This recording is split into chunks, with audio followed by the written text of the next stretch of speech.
ladies. Kenapa? Raya bawa tak? Alamak. Tak ada. Cari. Huh? Pening lah kepala aku orang ni. Huh? Kenapa aku pun terbawa sekali. Aduh. Ladies. Saya baru ingat kita boleh bagi duit raya digital je. Boleh ke? Macam mana? Boleh je. Macam mana tu? Buka TNG e-wallet. Lepas tu kita tekan transfer. Lepas tu pergi ke money packet. Create money packet. Lepas tu kita masuklah berapa nak bagi ke cucu. Saya tak stylo.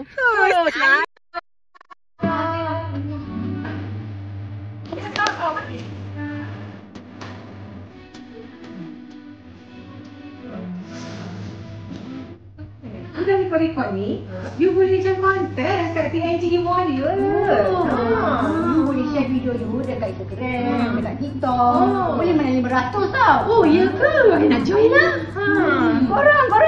Korang pun boleh join. Boleh dapat duit raya extra. Cucu nak ni. Pergi mana tu mes ni? Nak tanya ni, tak dapat duit raya, nak buat apa tu?